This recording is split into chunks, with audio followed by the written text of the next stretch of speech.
Hello, everyone. God, is it already 3 p.m.? Well, good afternoon, everyone. I was about to say good morning, but that is not the case in many places.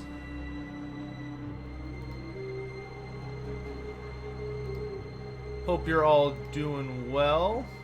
Boop. So, before we... Oh, I'm big today. Well, that's okay. Before we really get into everything today, I want to show y'all something.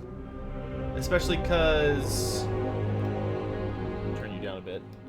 I goofed something with my game and am waiting for it to repair itself because I had meant to do that before the stream, but I'm bad at my job, so I waited to do it, and then all of a sudden it was time to stream.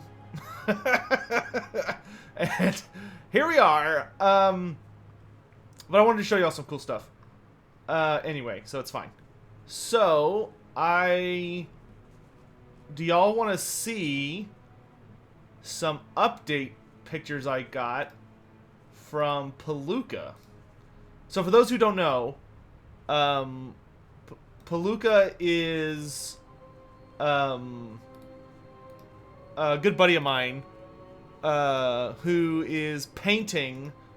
He's a professional painter, and he's painting my custom, super juiced Teheniwan model that I'm going to be using for Age of Sigmar and some other jazz. So I figured we could look at that for a minute and also talk about just various little things while we wait for my game to finish repairing itself. Because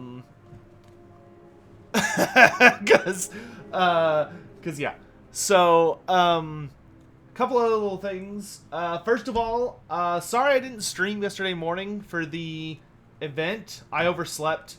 But turns out it was okay because I don't know where I thought I heard that there was going to be some Age of Sigmar reveals, and there just really wasn't. That being said, getting to see all of the Blood Bowl stuff and the updates to the Underworlds, warbands, and stuff was really cool. It's looking super good. MMO Addicted, thanks for the bits, my dude. I have a quick question. You mentioned you did a Warhammer 4th edition campaign. Yes, it is on the channel. So fun fact about the YouTube channel, is that, and someday I probably need to go through and clean some, like, kind of clean out the gutter, so to speak, just because some of them maybe don't need to be around anymore. But if you go to my YouTube channel, and you go to the... What? Surely this is not all you see. What? Is there no... Where are the playlists? Hold on a second. Go to Lore Master of Sotek. Go to his channel. Okay, I can see the playlist on my phone, but not on my... I guess because I'm logged into my actual account. But if you go to my playlists, if you just scroll down, you will eventually find a playlist called Warhammer Fantasy Roleplay, or WFRPG. It's 72 videos. That is the campaign I ran. And it's 72 videos with every single video being like 30 minutes long. So we didn't finish the campaign, and I don't believe it... It might have ended on a cliffhanger. I don't remember if it ended on a cliffhanger or not. But it's long, dude. We didn't finish it, unfortunately. But there's a lot. So you will be able to find... You'll be able to see a lot of stuff and get an understanding of how to play the game, at least. I hope. So... Yeah, if you need it, MMO Addicted, I'd be happy to post a link in the chat. If you need that, just let me know.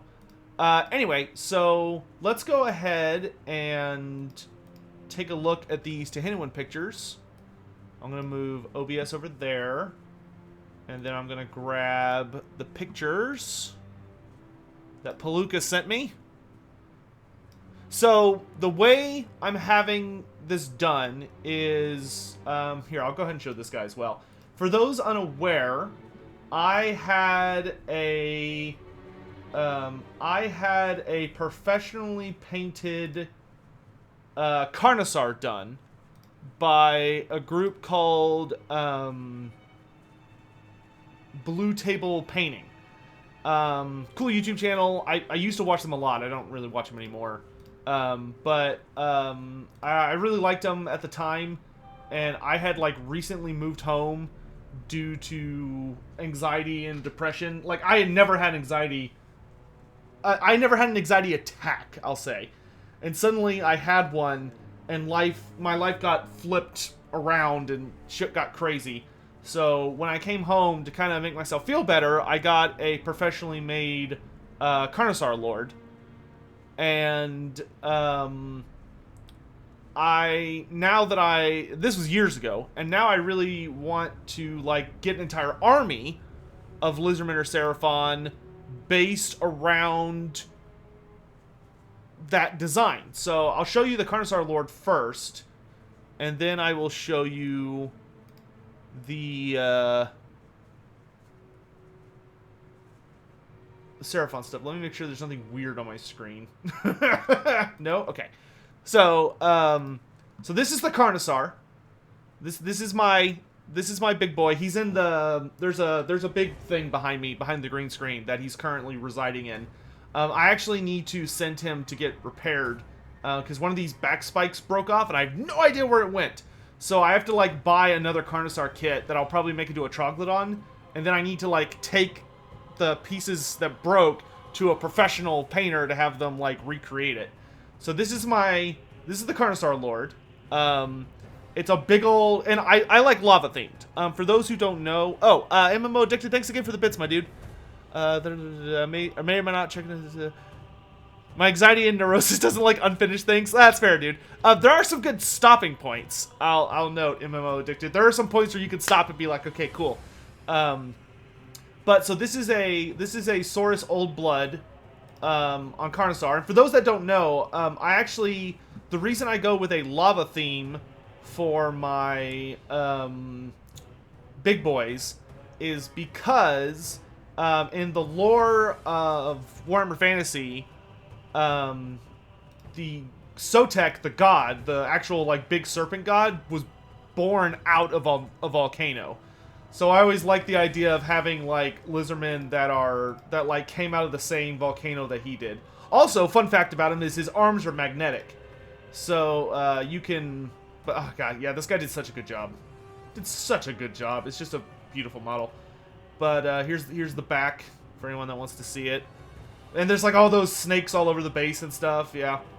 But yeah, it's kind of interesting how good of a job he did. Especially because it almost has like not a minimalist style, but it's almost kind of like a messy style. So if you look right here in the arm socket, you can see one of the magnets. But here are the arms. So the arms are detachable.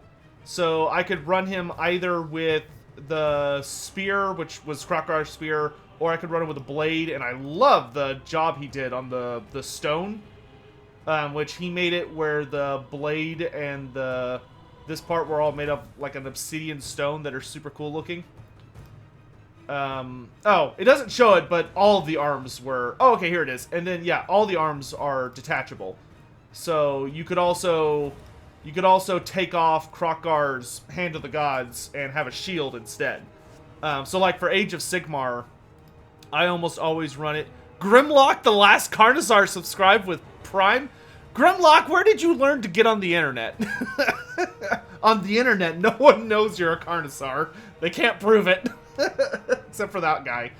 Well, thank you for the Twitch Prime sub, Grimlock. I hope you're doing well in wherever Carnosaurs go after they die. Okay, so this is what I already have, right? So this is my Carnosaur guy that I need to get a little repaired, but this is Carnosaur. So here is what Palooka's been working on.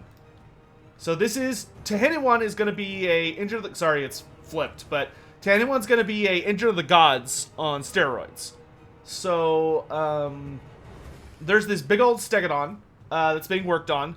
that when it's done is going to be similar in color scheme to the Carnosaur. It won't be the exact same, but it'll be very similar.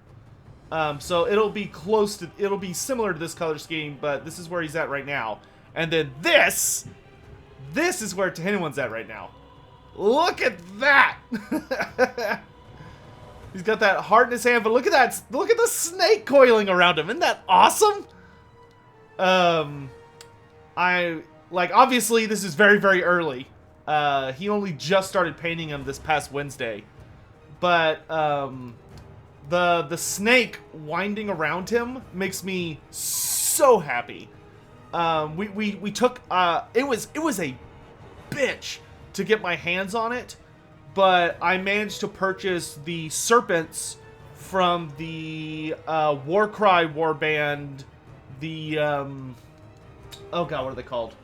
There's a snake-themed warband for Warcry. It's a Chaos warband, but they're like the Realm of Life guys. So they have all these like crazy snakes, and I was like, I need it. Because the Serpent Collar model has these snakes like launching off of them. So I had to get the kit, and then Palooka had to like cut out all of the Splintered Fang, thank you. The Splintered Fang warband. So poor Palooka had to like carve out all the fucking like normal dude bits off the snakes so that they could wrap around Tehinwan instead. So there's one that wraps around him, and then when he's on the Engine of the Gods, there's another one that's like coiling around behind him. That's like gonna be ready to attack anybody that tries to get to Tehinwan on the Engine of the Gods. And then there's gonna be like a couple skinks around him. And we also, oh, okay, we're in Vampire Coast music now. Okay, so yeah, I just wanted to show y'all that. I thought y'all might find that really cool. So I'm really excited to see where that goes.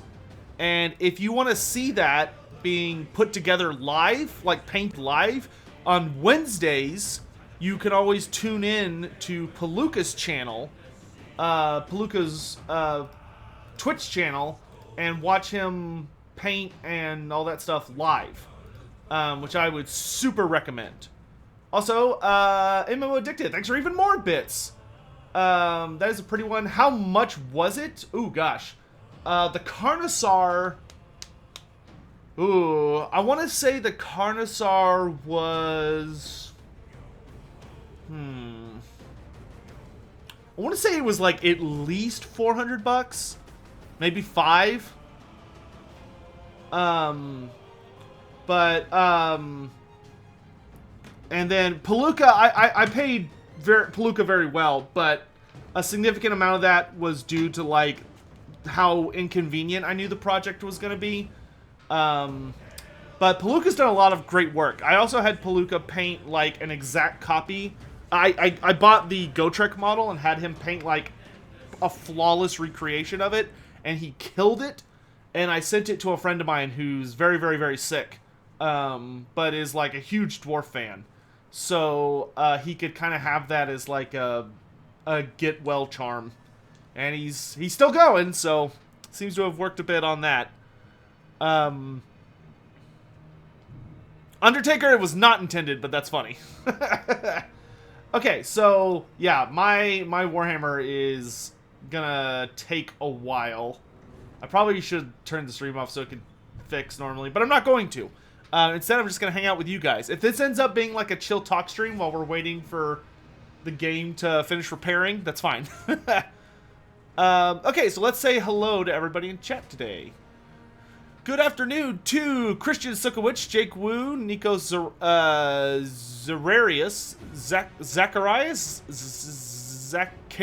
one of those, Zacharias.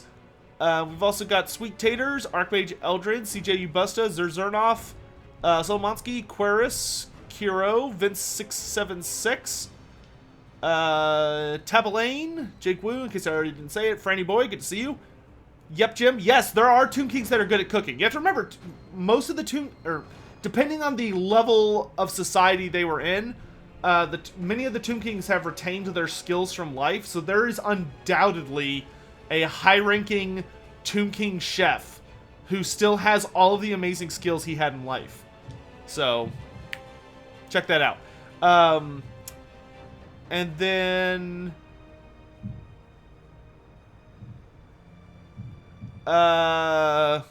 Chris Lofton, Don Tavarusa, good morning. Nathan Burke, when will I tell you what the character is in the Monstrous Arcanum? So, tomorrow, the last week 2 video goes out, which is going to explain all the, like, intro stuff that's been happening in this past week of the Monstrous Arcanum. And then next week, week 3, will build up to revealing what the Lore Master character is. We've also got Trim Tenacious Tails. I'm doing good today. Thank you. How are you? We've got Bulwarg, Marcos Gonzalez, Dominion Sorcerer, Glacial Raven. Lord Inquisitor Ignis, Sebsmad, Mailman 70, Tommy Bravo. Brandon Miller. Hello, hello. S.E. Sispongan... No. Spoganix? Spoganix? Spoganix?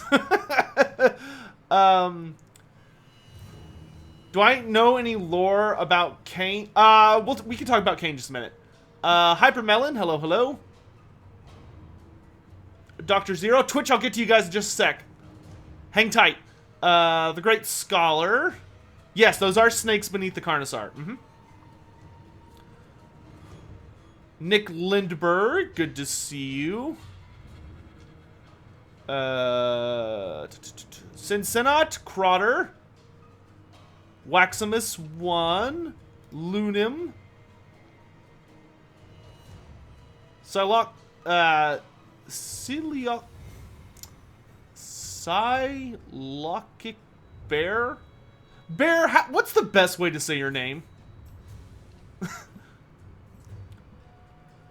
What is it, Tomb King's favorite snack? Unfortunately, Tomb Kings don't have a sense of taste anymore. That's part of the bad side of them being undead. Some of them imagine they have a sense of taste, because some of the Tomb Kings are insane and think they're still alive. Ryan Clark, good to see you. Frozen Soul, hello, hello. Dalen Evert. Irvin Mojjankovic. Sorry if I butchered that. Yeah, we'll talk about that in a minute. And then we gotta say hello to everyone on Twitch real quick. So we've got Sean Lee, 2193, Puro1704, Alleluia TV, hello, hello, Hawk Oddly. I always love seeing people use emotes, thank you. Chips Ahoy, 45717, Spider Patches, welcome to the live stream, my dude. The Samlining, Bishop of Cheddar, Thermosphere 428, MMO Addicted, of course, Desolated Maggot, HPC Zeus, good morning, or afternoon. Of course, Grimlock the Last Carnosaur, thanks again for subscribing. Enjoy the emails, my dude. Big Aggie 72, Kiro's here, of course. Oh, Kiro, why are you... Whatever, I'll deal with it later. Undertaker, of course, hello. ICD Raider, hello, hello.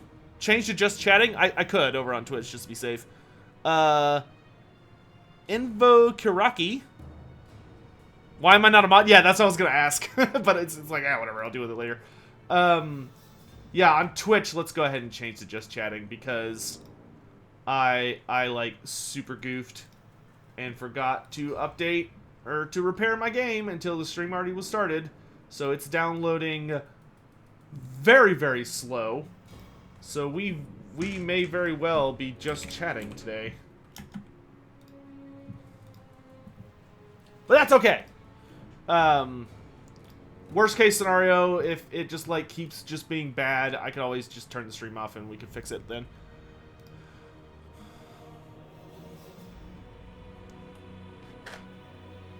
What'd you miss? Nothing, unless you wanted to look at the 10-1 model, in which case you missed that.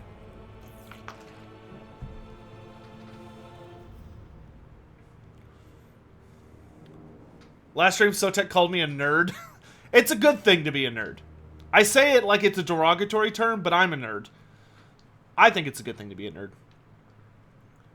MO Addicted. Well, since you shared, here's my Ice Witch I had commissioned since we are resuming our old campaign. Plotline is basically revolving around love, truth, and Lord, such a favorite from Norska. And my Anyasha Moroshkin found a piece of it and was dispatched to recover the rest of the artifact figure. Oh, that's super cool.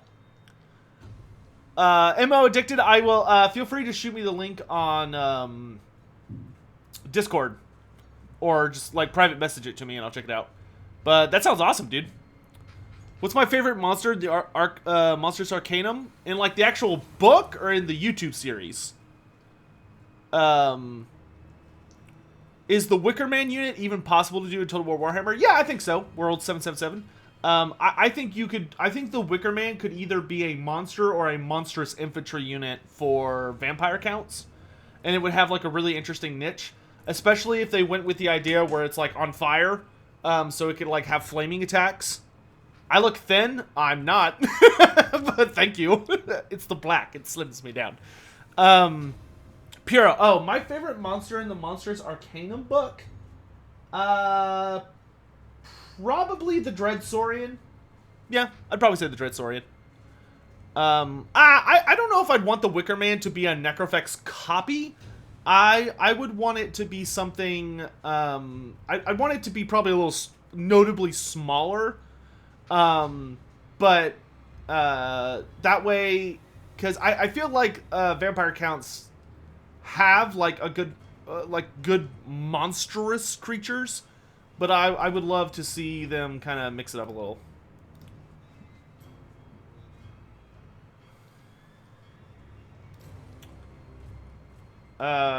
Put it in Warhammer art. Sorry, I meant you look thick. Oh, thanks.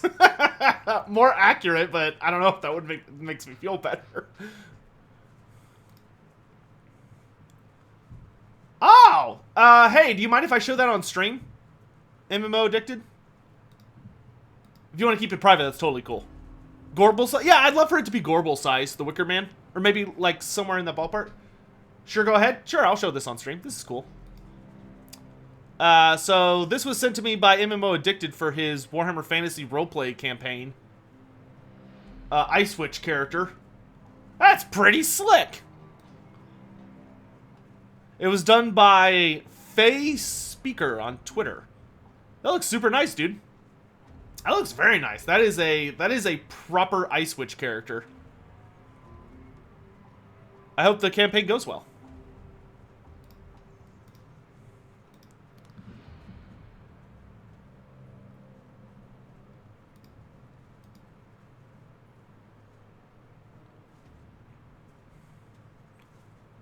In any event, couple of little things that are just kind of on my mind.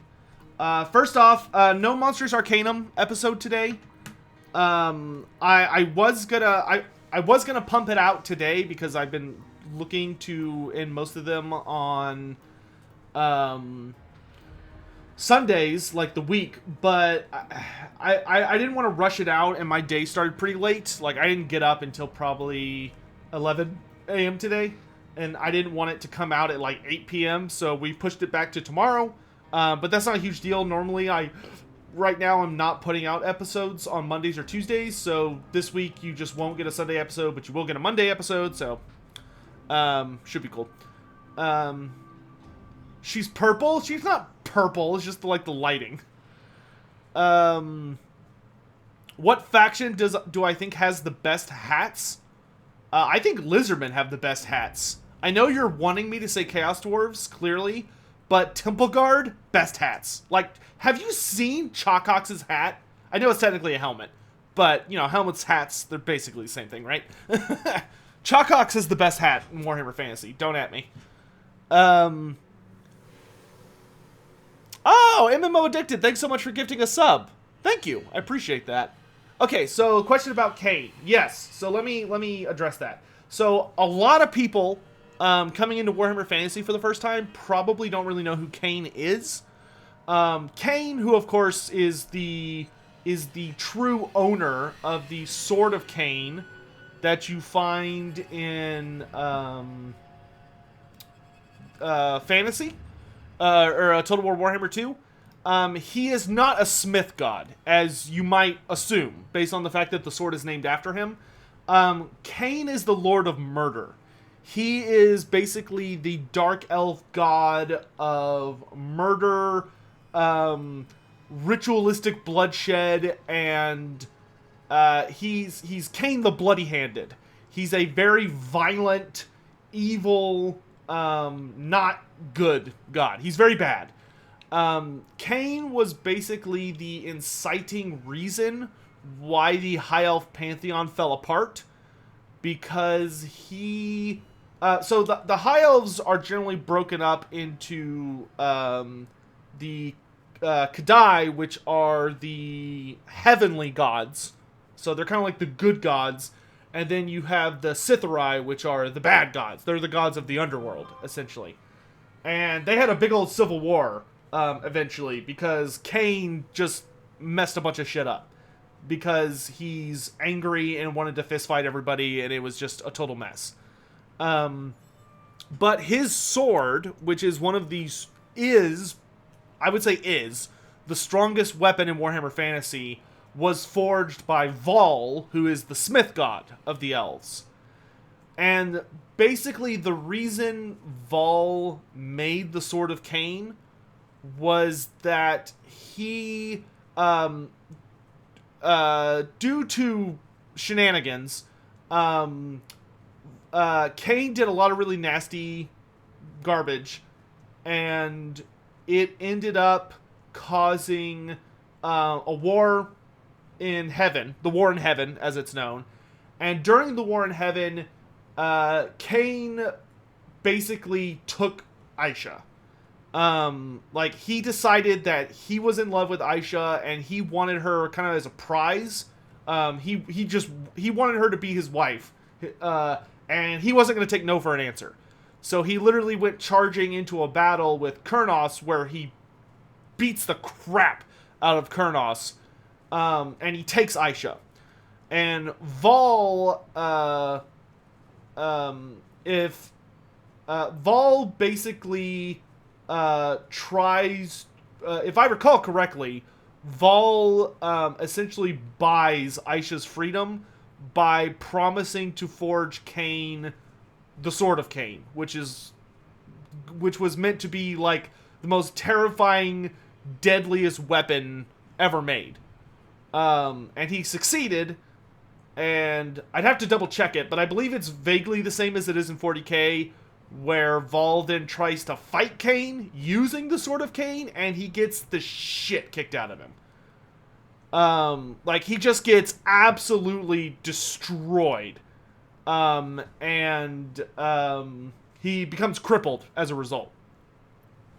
I thought Nurgle was her husband? No, that's in 40k. In 40k, the Dark Gods are a lot more involved with the Elven Pantheon. In Fantasy, the Elven Pantheon had their own civil war that had nothing to do with the Dark Gods. And there are also a lot more gods in Fantasy than there are in 40k. Because in Fantasy, we have all the underworld gods. Like Estrueth, the Lord of Hunger. You have Arithkiel. I don't think they have them in 40k, last I checked. Obviously in Fantasy we have Loek, whereas in 40k they have Shigarath. Yeah, and in Fantasy, the Eldar, like an actual Eldar fought Cain. That did not happen in 40k, an actual Eldar fought Cain. In Fantasy, that never happened. In Fantasy, Cain never battled a mortal. Are Khorne and... What's the difference between Khorne and Cain?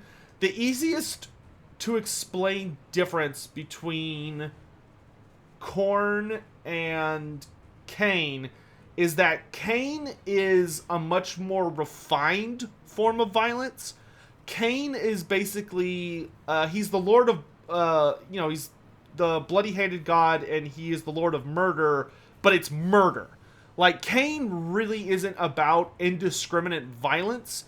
It's much more about very skillful, ritualistic slaughter. Very carefully done and precise um, murder and sacrifice. You know, when you're dealing with Khorne, you're dealing with just the pure rage of violence. The battle, you know, death on the battlefield. There is no temple to Khorne. Wherever there's bloodshed is a temple to Khorne. Cain, like, actually has temples and actually has worship and actually has, like, a lot of careful aspects to his religion and how to worship him. Like, if you're just messily killing people, just butchering them with, like, a berserker rage, then you're not paying allegiance to Cain. You're descending into something that he does not care for.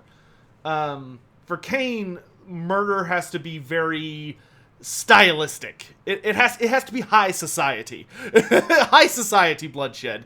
Not the boozy stuff that humans get into, which is much more up Khorne's angle of things. But doesn't Cain also use magic? Cain doesn't like necessarily use magic, but he doesn't care. Cain has no feelings one way or the other about magic. Like Morathi is a very, very powerful entity in Cain's court. Yeah, and that's another thing. Khorne, you could call Khorne honorable, but I think it's more of that Khorne is more about, at the end of the day, Khorne's core principle is rage, hatred, anger. Like, Khorne is the fiery wrath of someone who has lost themselves to indiscriminate rage. So, Khorne is not the god of assassins. Assassins, if you're an assassin, you probably don't like Khorne very much, or you're probably not a worshiper of him, because his style of existence would be very not good for your career path. Stealth is not a part of Khorne. Khorne is very anti-stealth. Why is Cain so fond of Morathi? Because Morathi basically brought him out of the dark. Excuse me. The elves, for a very, very long time, were very careful about basically separating the Sithari and the Kadai, so that the elves, like, actively worshipped the gods of the heavens, and they acknowledged, but only worshipped them very little, the gods of the underworld. You know, the elves, like, acknowledge the gods of the underworld, and they do keep up with them as part of their pantheon, but they worship them in a very limited and controlled sense. The high elves. So Cain had basically been, like, shunted into the abyss because nobody honorable or nobody who had their head on right was going to worship Cain. That was considered super bad. Whereas for Morathi was the one who brought back the cult of Cain. Morathi was the one who made it much more she went after Cain and basically courted his favor. And she was the first one to do so in, like, thousands of years.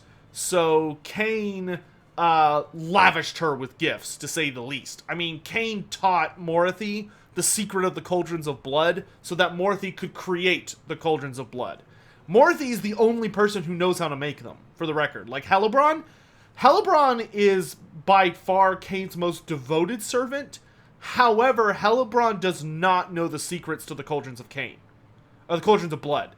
Helebron could not make new ones. Only Morathi could. Do Slaanesh and Cain get along? No, they are not friends. They are very not friends. I wonder how Khorne feels about Queek. I'm sure Khorne absolutely loves Queek, as much as he can love a rat. Granted, I don't think Khorne really loves anything except for, like, Valkia. Khorne love is not really a part of a Khorne's cycle.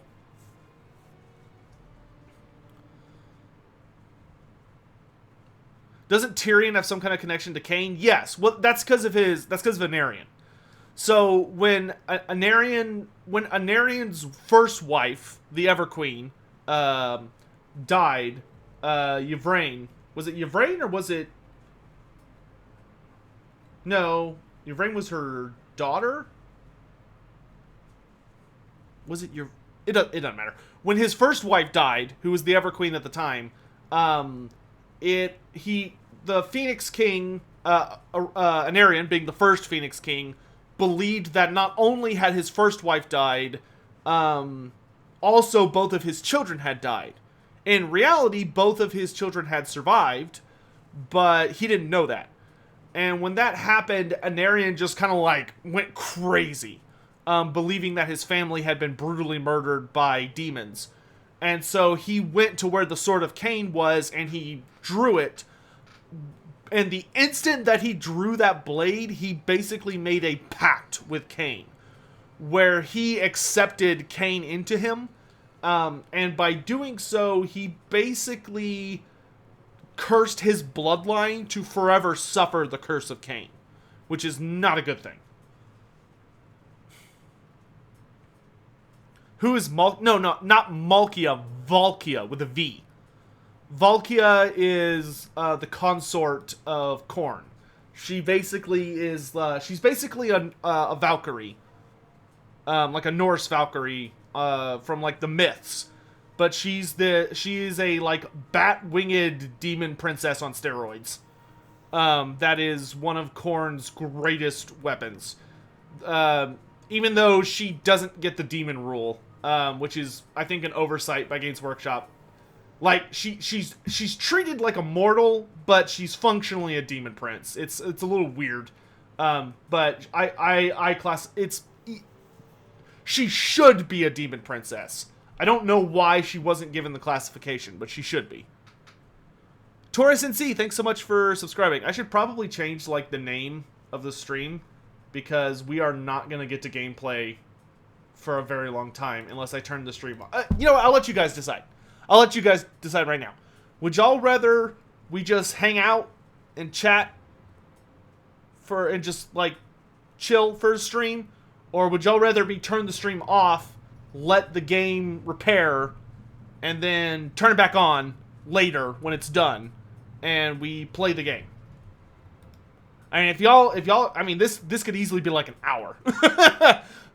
Because streaming while simultaneously doing a game repair takes a very long time.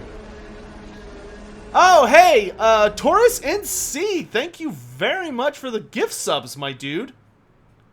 Okay, I'm seeing a lot of, I have yet to see a single person going again. Is it fast? Yeah, it would be much faster with the stream off. With the stream off, it would take minutes at best. Kelber, thank you. Wow, thank you very much for the generous tip, my dude. From a devoted lurker of Sotek. That's so like a Croxagore hiding in the swamp. Hope the day is going well and that the fork-tongued god grants your enemies a swift death. If the Lizardmen did not exist, which faction would I devote my lore mastery to? So, I would say that first and foremost, I dedicate my lore mastery to all races. Every race is my baby. The Lizardmen are my favorite when it comes to like playstyle, both in tabletop and stuff. And I fanboyed for them when I was young, but at my current age, I love them all equally. However, I would just decrease your bitrate. Ah, there's a smart man. I can actually do that, can't I? Can I do that when it's live? Output. Yeah, because I don't need super high bitrate if I'm just talking. No, yeah, I can do it while I'm live. Boop. Alright, I just cut my bitrate in half. So, hopefully that will make it a little better.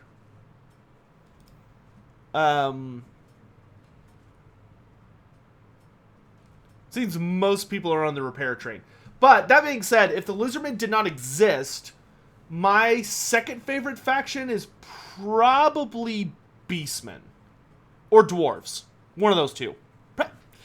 I think I lean more towards dwarves. I think deep down I prefer the beastmen, but because the dwarves have a lot more material, it's just easier for me to love them more because there's just more there to work with.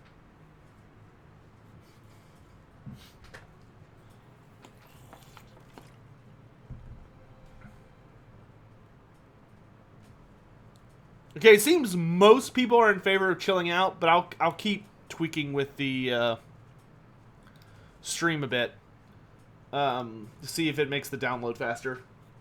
That looks like it helped out. Oh yeah, that helped out significantly, I think. Cutting the bitrate in half. Not ogres? Ah, God, forget about ogre. I think beastmen. I think it would be beastmen for me. Granted, beastmen never getting an 8th edition book like really hurt them, I think, in terms of the development they should have had. Yeah, it's hard for me, dude. Every race has something that I like absolutely adore about them. So it's like just off the cuff of my head, I would say beastmen. What item like the Sword of Cain mechanic would I like to see in Total War? I mean, the Sword of Cain does not really have any like equivalent. There's not a lot of items in Warhammer Fantasy that tend to like carry that much of a legacy besides like Gul Maraz. But Gul Maraz, seeing anyone but a human wield it would feel wrong. Whereas the Sword of Cain would literally just sign up to anybody that bothered to pick it up. It would just be like, yeah, sure, whatever, let's go. That being said, I think if you were going to have a mechanic where it's like any race would be able to use it, I would not mind seeing a mercenary system for either like neutral monsters, so like monsters that the Nemesis Crown, the Nemesis Crown is a bit of a, I don't think it's technically canon anymore, but yeah, I guess you could say the Nemesis Crown. It was a very goofy campaign. That's really the only thing I could think of. Would either be, yeah, you could do the Nemesis Crown, or like neutral monster, but I don't know. I honestly think there's nothing that could truly compare to the Sword of Cain. Do we know anything about Malice's Warp Sword of Cain? If I'd have to reread the Malice books to like really check my memory. I don't have that committed to memory. I'd have to double check the books. And thank you again, Kelber for the tip and Taurus NC for the gift subs. I really appreciate gift subs. Thank you very, very much. I love being able to see people actually like use emotes and stuff. Sword of Cain can't even kill a tree. It can't be that strong. Okay, if Durthu is being classified as just a tree, then I mean, we may need to reevaluate how we dictate trees. The Crown of Nagash doesn't seem too picky. Yeah, I guess, but it also has like a really strong legacy about who, like, it has dedicated wielders. It's not like the Sword of Cain where it just kind of sits there not doing anything until the end times. What unit do you really want to see given to the Wood Elves with the upcoming DLC? My greatest hope is for, I want to see Stag Knights. I want Stag Knights. Big Aggie gifting a sub. Thank you very, very much. I appreciate it.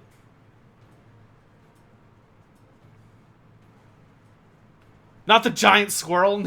No, not the giant squirrel. As much as I absolutely adore the giant squirrel.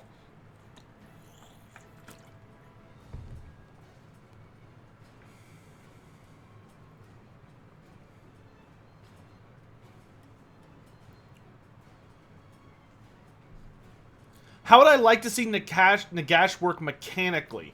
So, I think the best way to do Nagash is that, first of all, I would have Nagash have access to a new lore of magic. I would give Nagash the lore of undeath from the End Times, because there was a new lore of magic introduced in the End Times called the lore of undeath that technically everybody was allowed to use. but Nagash was like the best at it. So I would give him that lore, and probably make it unique to him. And then what I would do for Nagash, honestly, as a playable character, is I would have Nagash start out like super weak, and he has none of his items. Like, he's just super duper weak. And then basically for Nagash, I would have it where all of his items are on like the world map in certain locations. And Nagash's campaign completely revolves around him having to go get all of his items. And whenever he gets one of them, he like vastly upgrades in power. So like you have to like go get Archon the Black and confederate him to get back the staff of Nagash. Well, actually, I can't. If I recall correctly, Nagash actually ends up using a different staff in the end times. Because the staff of Nagash is what Archon the Black wields, correct? But if I recall correctly, in La Macental Abbey in Bretonnia is where Archon the Black and Kimmler go to get Alakanesh, which is the staff that he actually ends up using. Gigenspionage. Gegenspionage. One of those. Thank you very much for subscribing with Prime. Thank you very much. Hope you enjoyed the emotes and welcome, welcome. But anyway, so... But, like, yeah, I would just have him go around having to get everything.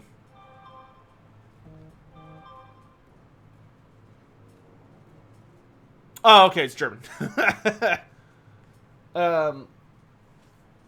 Does the Fellblade still exist in the modern Warhammer timeline? Yes, the Fellblade still exists. You can get it. If you're playing a Skaven campaign in Total War Warhammer, you can still get the Fellblade.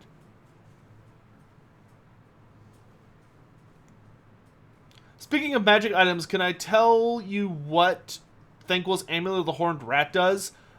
So basically what the Amulet of the Horned Rat does is, if I recall correctly, it basically, like, explains how Thanquil is so lucky.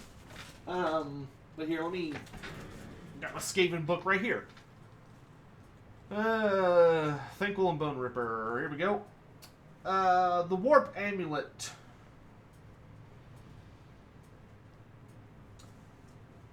Oh! Actually, wow, I forgot how good of an item that is. So, the Warp Amulet is basically just it's a very powerful magic item that, like, because...